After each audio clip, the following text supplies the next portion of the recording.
Il est intéressant cependant que Bessant et d'autres continuent de parler de toutes ces guerres. Bessant, lui, a été très explicite. Il a dit que toutes ces guerres avaient plus ou moins une fonction économique derrière elles. Autrement dit, le Venezuela va commercer en dollars. Bientôt, les Russes commerceront en dollars. C'était en quelque sorte ainsi que la victoire était définie. Donc, évidemment, les guerres qui aggravent considérablement la situation économique sont aussi vues comme une issue. Vous savez, si nous gagnons, alors nous pourrons mettre la main sur le pétrole iranien. Ensuite, nous pourrons amener les Russes à commercer en dollars, parce qu'ils ont presque fini de vendre leur énergie en dollars aujourd'hui. Ce n'est donc pas très rassurant de voir les grandes puissances raisonner dans ces termes complètement à somme nulle, où c'est tout ou rien.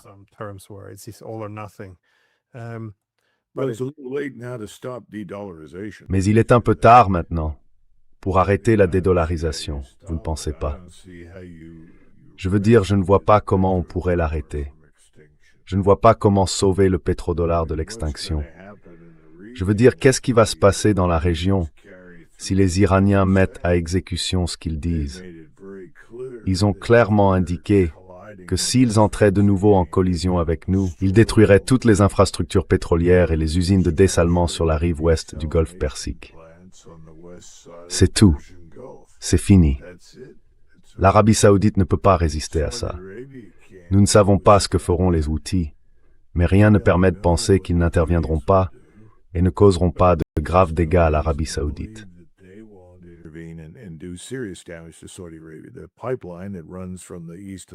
L'oléoduc qui traverse le pays d'est en ouest, il est très facile à perturber. Donc, vous savez, je ne vois aucune bonne nouvelle.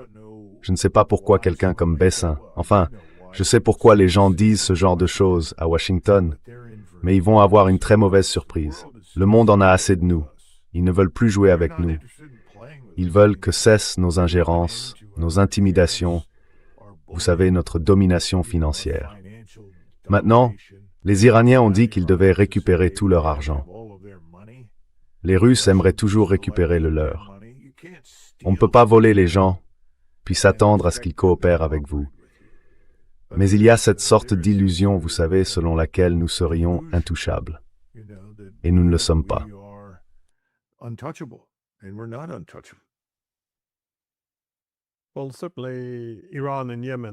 Eh bien, l'Iran et le Yémen font très clairement comprendre qu'ils passent plus ou moins à l'offensive.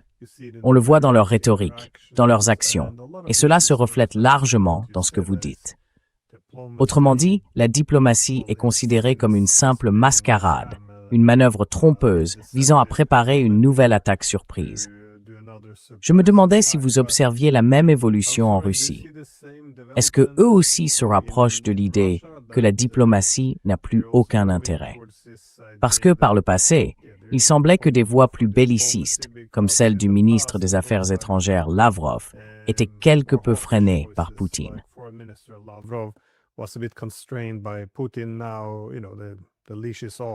Maintenant, vous savez, il n'est plus tenu en laisse. Il devient de plus en plus critique envers les États-Unis et l'Europe. D'après ce que j'ai entendu, ils étaient censés éviter de critiquer les États-Unis. C'est ce qu'on leur avait dit.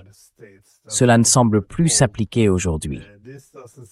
Et encore une fois, quand Poutine fait ces déclarations du genre, eh bien, nous allons commencer à rendre l'appareil et à saisir des navires européens, et que son voyage dans les îles Kouriles du Sud était, pour reprendre votre expression de tout à l'heure, un gros « allez vous faire voir » adressé au Japon, parce qu'il s'est lui aussi impliqué dans cette guerre en Ukraine. Est-ce que vous voyez les Russes, eux aussi, passer davantage à l'offensive en se disant qu'ils en ont assez?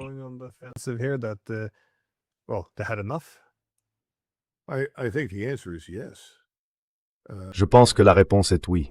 Vous savez, Lavrov est un homme intéressant. J'ai eu l'occasion de le rencontrer une fois. C'est probablement quelqu'un qui en sait plus sur les États-Unis et les Américains que n'importe qui d'autre au sein du gouvernement russe. Et il en a assez. Il n'y a aucun doute là-dessus.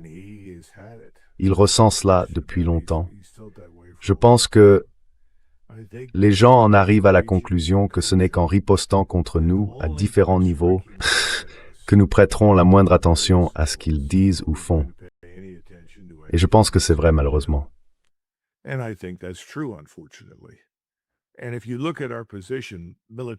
Et si vous regardez notre position militaire dans le Golfe Persique en ce moment, les problèmes dont la flotte a fait état, vous savez, l'USS Abraham Lincoln, je ne sais pas dans quelle mesure tout cela est vrai ou non. Mais je sais que c'est un enfer sur Terre si vous êtes bloqué pratiquement 300 jours en mer. Je veux dire, je ne peux rien imaginer de pire. J'ai entendu des gens dans les autres armes dire « Mais comment peuvent-ils s'en plaindre ?» Ils ne comprennent pas. Il y a une grande différence entre se dire « Bon, je suis dans ce trou qu'ils appellent l'Afghanistan ou l'Irak pour encore 6 mois. » C'est un autre type de problème. Mais il y a des moyens d'y faire face.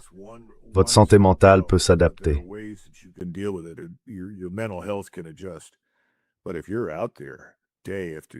Mais quand vous êtes là, jour après jour, mois après mois, la seule chose qui brise la monotonie, ce sont les avions qui décollent périodiquement pour aller livrer des munitions quelque part. Sinon, vous êtes coincé. Je pense que les gens en ont assez. Nous n'avons plus la taille de force que nous avions autrefois. Et nous savons aussi que la marine américaine se tient dans la plupart des cas à plusieurs centaines de milles au sud, c'est-à-dire à 150, 200, 300 milles, selon l'endroit où elle se trouve, pour éviter les capacités de missiles iraniennes, sans même parler des systèmes sans pilote. Il n'est donc pas déraisonnable que les gens en mer en aient assez et soient écœurés par cette situation. Je suis sûr que beaucoup se demandent « Qu'est-ce qu'on fait là ?» Et quelqu'un répond « Eh bien, nous sommes là pour imposer un blocus. » D'accord, et maintenant, combien de temps peut-on faire ça?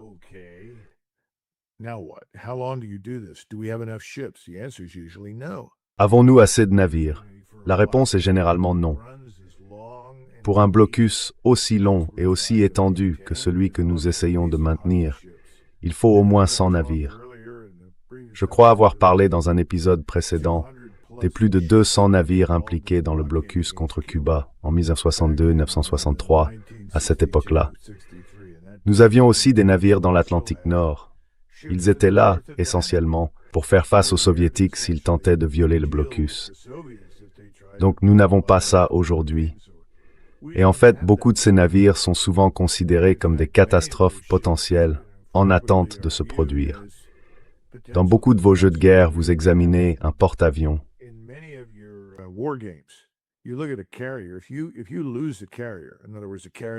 Si vous perdez le porte-avions, autrement dit, s'il est endommagé et mis hors service, cela devient un catalyseur de guerre à grande échelle. Abattre quelques avions, c'est une chose. Tirer sur un petit bâtiment de combat naval, le couler ou l'endommager, c'en est une autre.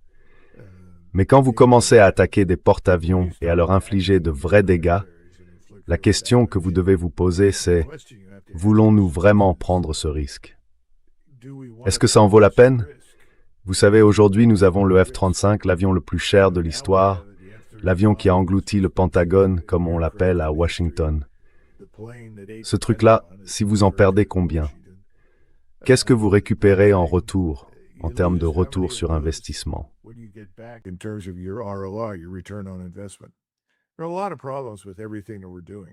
Il y a beaucoup de problèmes dans tout ce que nous faisons. Je suis certain que les amiraux et les généraux en sont conscients, et je suis certain que ces questions sont soulevées. Et encore, j'ai entendu des gens dire, « Vous savez, nous ne combattons pas la marine impériale japonaise.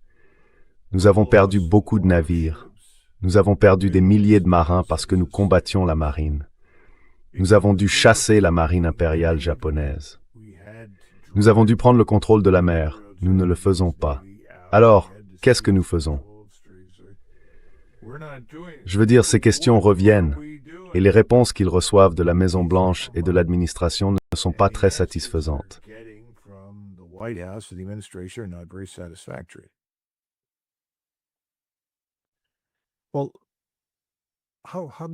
Eh bien, ma dernière question portait sur la manière dont tout cela pourrait se terminer, surtout en Russie. Disons qu'il n'y ait aucun accord de paix. À quoi ressemblerait alors cette paix pour la Russie? En quoi consisterait une victoire? On a aujourd'hui l'impression, dans la rhétorique, que les objectifs de guerre s'élargissent. Et en effet, ce n'est pas seulement de l'opportunisme à mesure que leur position se renforce. Mais, vous savez, s'il n'y a pas d'accord diplomatique pour mettre fin à la guerre, alors l'acquisition de territoire est un bon substitut. Et, pour élargir la question, c'est la même chose avec les Iraniens. Vous venez de mentionner les porte-avions. Si les Iraniens passent réellement à l'offensive et commencent à cibler les porte-avions, comment les États-Unis réagiraient-ils? Car, là encore, ce n'est pas une bonne façon de terminer la guerre. Ce n'est pas comme si un porte-avions coulait et que les États-Unis rentraient chez eux. À votre avis, comment les États-Unis réagiraient-ils?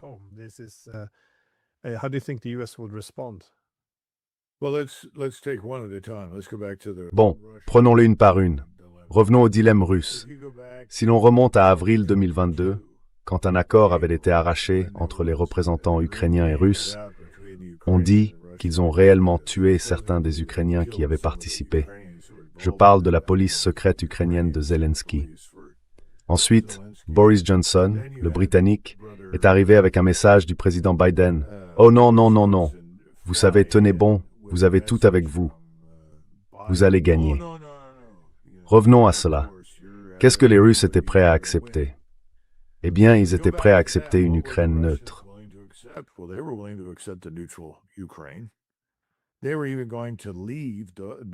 Ils étaient même prêts à laisser Donetsk, Luhansk et d'autres régions peuplées de Russes sous contrôle ukrainien, à condition que les Russes soient traités à égalité devant la loi et comme des êtres humains. C'est fini. Cette occasion a disparu. Alors, qu'est-ce que les Russes vont exiger? Je pense qu'ils veulent que ce régime, ainsi que tous ceux qui y adhèrent et tous ceux qui le soutiennent, soient éliminés. Trop d'atrocités ont été commises contre des citoyens russes et des soldats russes. Des choses que nous avons imputées aux Russes ont été faites par les Ukrainiens. Je veux dire, on peut voir les images satellites de bulldozers qui ont creusé d'immenses fosses, presque comme une petite carrière. Puis des milliers de morts ukrainiens sont poussés au bulldozer dans ces fosses. Ensuite, tout est recouvert. Le gouvernement ukrainien ne veut pas que les gens connaissent l'ampleur des pertes.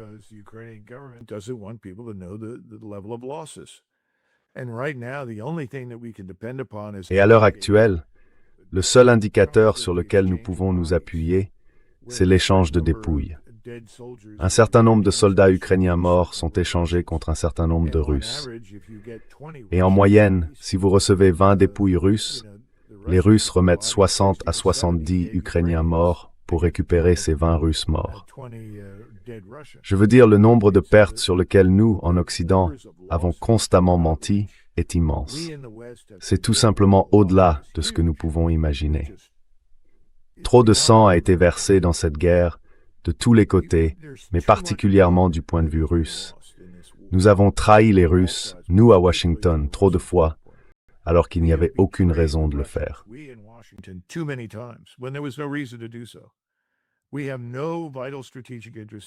Nous n'avons aucun intérêt stratégique vital en Ukraine. Aucun. Nous n'en avons jamais eu. Bien sûr, nous souhaitons le meilleur aux Ukrainiens, et nous sommes disposés à faire des affaires avec eux. Mais qu'ils soient neutres, qu'ils fassent partie de l'Union soviétique, ou peu importe, cela ne nous concerne pas. Nous n'étions pas intéressés. Ce n'est certainement pas un endroit qui justifierait de dépenser du sang et de l'argent américain. Nous avions tendance à tracer cette ligne à la frontière polonaise, et je pense que c'est toujours là qu'elle se trouve. Donc la première chose à comprendre, c'est que pour les Russes, cette affaire va dépendre de ce qu'ils exigent. Alors pourquoi pensez-vous que, publiquement, vous avez entendu le président Poutine dire « Eh bien, vous savez, de grandes parties de l'Ukraine ont historiquement fait partie de la Pologne. »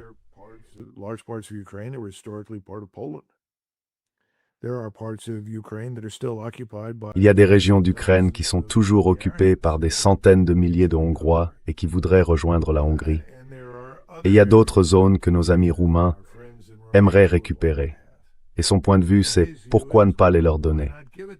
Et tout le monde dit « Oh non, c'est inacceptable.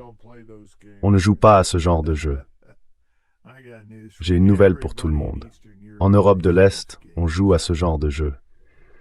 Si vous allez à Vilnius, tout le monde veut parler de la République des deux nations, polono-lituanienne. Vous savez, il y avait autrefois un immense pilier à Vilnius. Non, excusez-moi, à Minsk. Et à Minsk, il y avait 3 langues dessus. L'une était le russe, une autre le latin et la troisième le lituanien.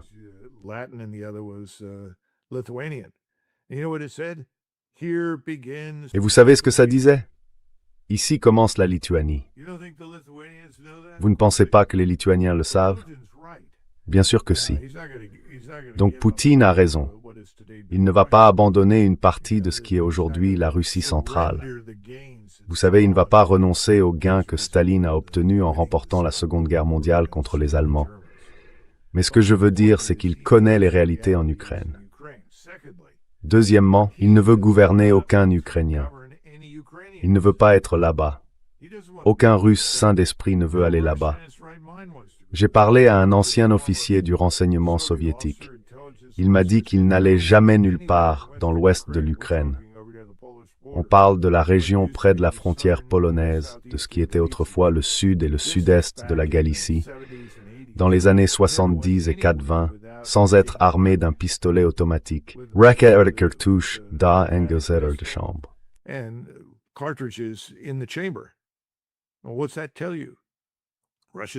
Qu'est-ce que ça vous dit? Les Russes ne veulent pas aller là-bas. Donc ce qui intéresse les Russes, c'est cette chose qu'ils appellent la Novorossia. Il n'y a aucun doute là-dessus. Ils aimeraient voir émerger ici quelque chose qui ne soit pas hostile à la Russie, qui ne serve pas de satellite à l'OTAN, ni de base pour projeter de la violence contre la Russie. Peuvent-ils l'obtenir? Eh bien, ils ne l'obtiendront pas de nous. Ils ne l'obtiendront pas des Européens. Ce qui signifie qu'ils vont devoir l'imposer, et ils vont devoir se tourner vers les pays frontaliers de l'Ukraine et leur demander s'ils sont prêts à s'asseoir pour négocier avec eux. Mais je pense que toute cette affaire va être retirée des mains de ceux qui gouvernent aujourd'hui en Ukraine.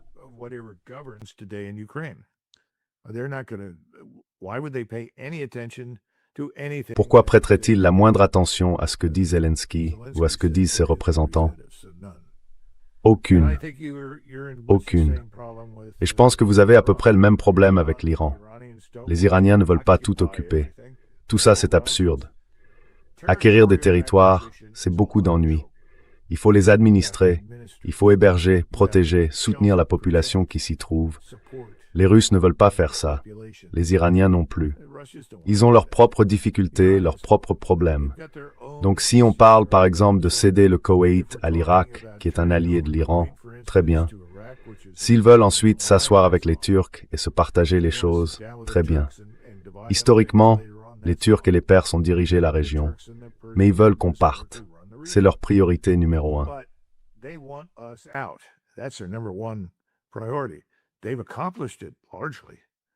Ils y sont largement parvenus. Je veux dire, si nous avons autant de problèmes avec la marine, c'est parce que nous dépendions tellement du quartier général de la 5e flotte et des installations à Bahreïn. Tout cela a disparu. Nous ne les récupérerons pas. Donc je veux dire, la situation en Europe de l'Est et celle au Moyen-Orient sont assez analogues. Et la question, c'est que voulons-nous faire? Et notre plan à ce stade, c'est de faire durer ça. Et combien de temps cela peut-il durer?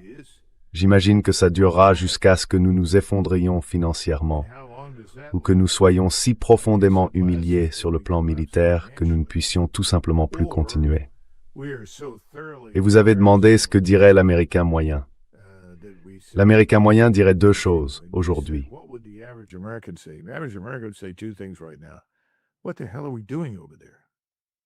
Mais qu'est-ce qu'on fout là-bas?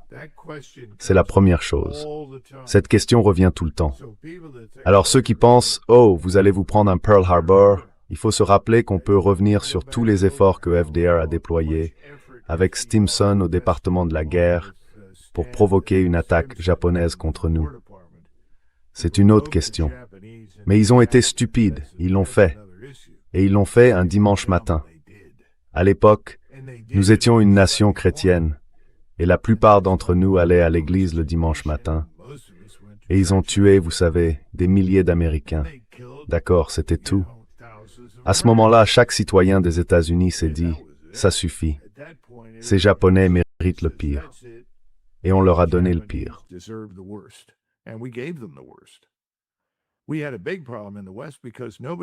Nous avions un gros problème à l'Ouest, parce que personne ne voulait combattre les Allemands. Jusqu'au moment où nous avons franchi le Rhin, Eisenhower arrêtait toujours les soldats américains et leur demandait « Alors, vous détestez les Allemands maintenant ?» Bien sûr, la réponse était « Pas vraiment, non ». C'était donc deux guerres très différentes, pour des raisons différentes. Après la guerre, on découvre ces camps de concentration, et là apparaît un sentiment très très anti-allemand. Mais même ça ne dure pas très longtemps. Dans les années 50, ce sentiment s'était pour l'essentiel dissipé, parce que les Allemands et nous ressemblions trop. Donc au bout du compte, ce que vous demandez, c'est que se passe-t-il si un porte-avions est endommagé? Il est endommagé. On le retire de là.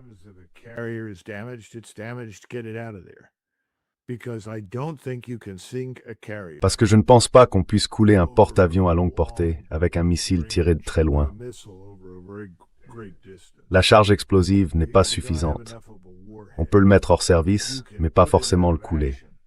Il faut avoir énormément de chance pour couler un porte-avions. Les autres navires, c'est différent, mais un porte-avions, c'est vraiment... On parle de quelque chose d'énorme. C'est remarquablement construit. C'est conçu pour résister à des frappes nucléaires. Donc je sais que vous verrez un porte-avions endommagé. Mais si vous en touchez un, si l'un d'eux est gravement atteint, enfin je suis sûr que Donald Trump voudra à nouveau déchaîner l'enfer et tout ce genre de choses. Mais l'Amérique va dire, attendez une minute, sortons nos hommes de là. C'est ce que je pense.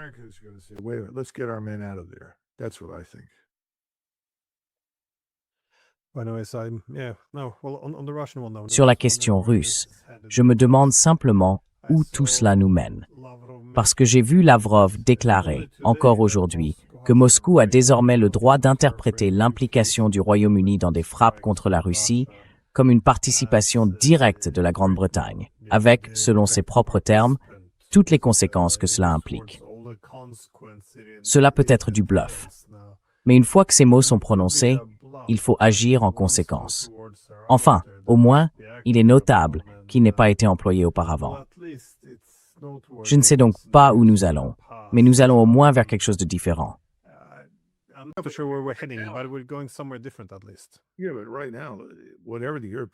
Oui, mais aujourd'hui, quoi que les Européens veuillent faire, cela dépend entièrement de nous.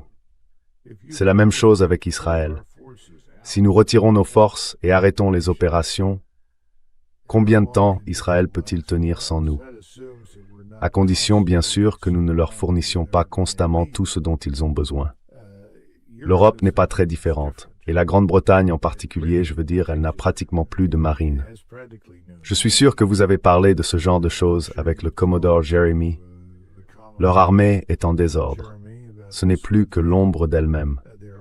Le corps des marines des États-Unis est bien plus important, plus solide et plus capable.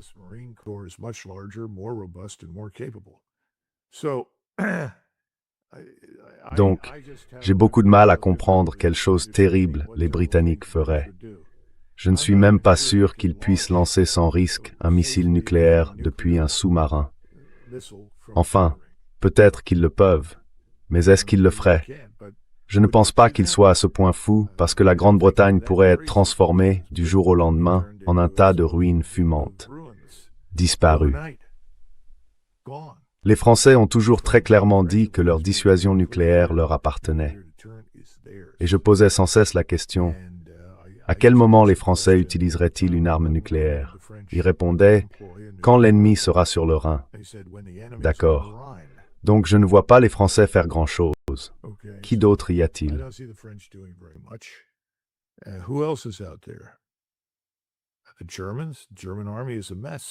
Les Allemands. L'armée allemande est en plein désordre. Elle ne fait pratiquement rien. Ils sont en retard, voire plus que nous, quand on parle de faire face à ce nouveau champ de bataille. Donc je pense qu'il y a des raisons pour lesquelles Lavrov se montre désormais plus virulent et pour lesquelles les Russes sont plus agressifs.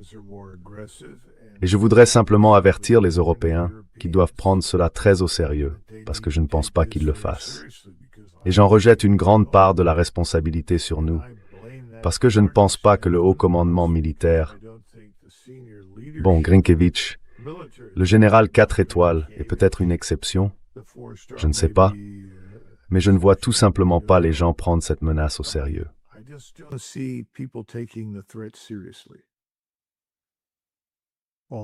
Eh bien, merci d'avoir pris le temps. Et oui, désolé d'avoir un peu dépassé. Merci encore. Très bien, Glenn. Ça fait plaisir de te voir, mon ami. Vous aussi.